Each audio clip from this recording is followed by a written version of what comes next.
कारभारानं त्या ठिकाणी स्वतःची जागा असल्यागत काय तिथले नगरसेवक तिथे जे बांधकाम करतात ते चुकीचं आहे पूर्णपणे.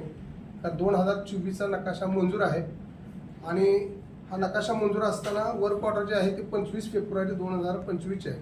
365 दिवसाच्या आत ते आपल्याला बांधकाम करणं गरजेचं होतं, परंतु 365 दिवस वलडून गेलेले आहेत आणि आता तिथे त्या ठिकाणी बांधकाम चालू आहे. आणि बांधकाम सुद्धा चालू असताना जे ठेकेदार जो आहे ते कशा पद्धतीने बांधकाम करतोय काय करतोय त्यावरती नगरपालिकेचं लक्ष असणं गरजेचं आहे.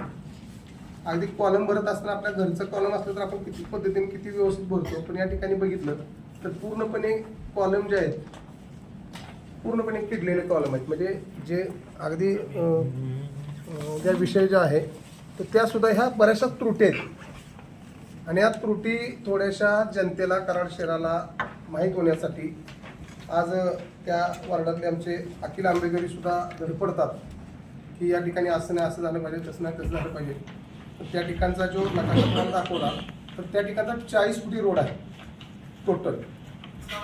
संविधान बांधल्यानंतर इकडे 20 फूट अपेक्षित होता, पण ते न करता बरोबर ते संविधान भवनमध्येच करायचं झालं. नकाशाच्या मंजुरीप्रमाणे अजिबात नाही.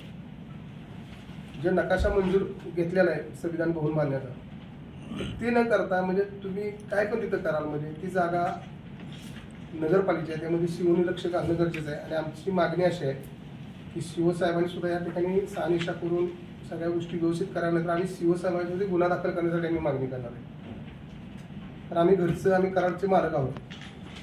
आपण 3 वर्षासाठी येणार जाणार, परंतु कराडात वैभव जे निवडून आलेले नगरसेवक असतात त्यांनी करायचं असते. पण जे निवडून आलेले आहेत त्यांना असं वाटतं की मी म्हणत तोच कायदा मी म्हणत तीच दिशा, तर ती थोडीशी चुकीची आहे. या अनुषंगानाची पत्रकार परिषद आहे. उर्दू शाळेला आमचा विरोध नाही, परंतु उर्दू शाळेला सुद्धा चांगल्या ठिकाणी अगदी व्यवस्थितरित्या चांगल्या ठिकाणी सुद्धा उर्दू शाळा भव्य दिव्य होऊ शकतात.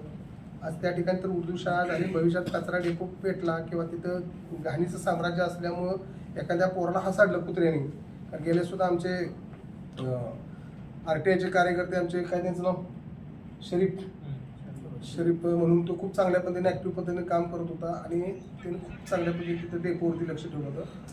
तर ह्या घडल्यानंतर गोष्टी आपण जागा होण्यापेक्षा आज आम्ही भविष्याचा ह्या मुलांचा विचार करून मुले तुम्ही ठेके पद्धतीनं अगदी 4 पैसे मिळवण्यासाठी तर तुम्ही तिथे शाळेचे गडबड करत असाल तर ती बरोबर नाही असं मला वाटते. कारण दूरदृष्टी ठेवून तर शाळा उर्दू शाळा आपल्या मार्केट यार्ड रोडला सुद्धा आहे, आणखी बऱ्याच ठिकाणी होऊ शकतात. म्हणजे आशा किरण आहे तिथे सुद्धा चांगल्या पद्धतीने होऊ शकते, संविधान पण होऊ शकते.